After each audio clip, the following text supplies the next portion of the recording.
నమస్తే, welcome to CM today. నేను మీ Madhu. AP liquor scam కేసులో కీలక పరిణామాలైతే చోటు చేసుకుంటున్నాయి. ఇక వైసీపీ ఎంపీ మిథున్ రెడ్డికి లుకౌట్ నోటీసులు కూడా జారీ అయ్యాయి.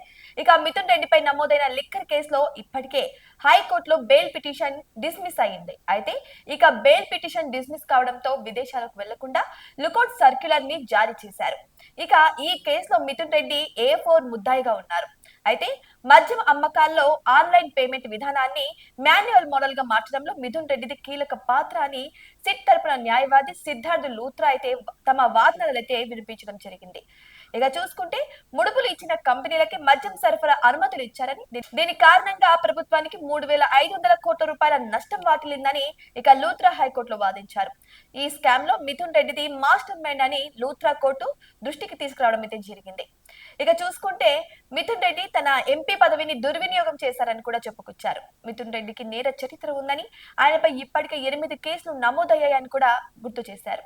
ఇక ఆయన దాఖలు చేసిన బెయిల్ పిటిషన్ ను కొట్టివేయాలని కోరడంతో కోర్టు మిథున్ రెడ్డిని పిటిషన్ ని డిస్మిస్ చేయడం జరిగింది.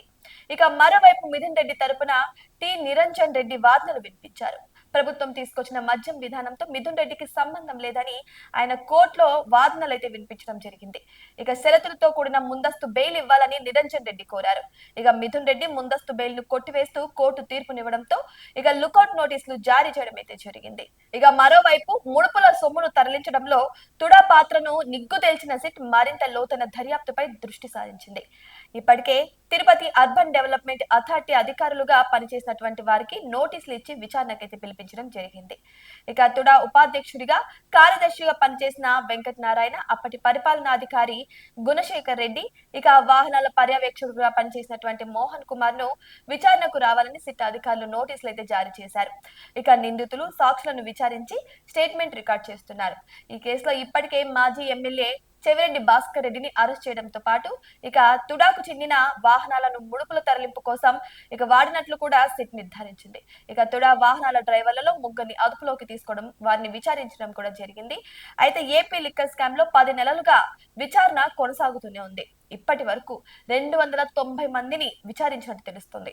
ఇప్పుడు తుడా పాత్రపై విచారణ జరుగుతుంది. ఇక 2024 ఫిబ్రవరి నుంచి తుడాకు చెందిన ఇక వాహనాలను ముడుపుల తరలింపునకు వినియోగించినట్లు సిట్ అధికారులు శాస్త్రీయ సాంకేతిక ఆధారాలైతే సేకరించారు. ఇలా తరలించారు అనడానికి ఇక వాస్తవానికి ఎన్నికల ప్రకటన విడుదలైన వెంటనే చెవిరెడ్డి ఆధీనంలో ఉన్న వాహనాలను తుడాకు అప్పగించినప్పటికీ ముడుపుల తరలింపు సమయంలో లాగ్ బుక్ లో నమోదు చేయకుండా తుడా డ్రైవర్ల సహకారంతో వాహనాలను వినియోగించినట్టు సమాచారం ఉంది. సో చూసారు కదా, ఇవి వాటి అప్డేట్స్. మరిన్ని అప్డేట్స్ కోసం మా ఛానల్ ని సబ్స్క్రైబ్ చేసుకోండి.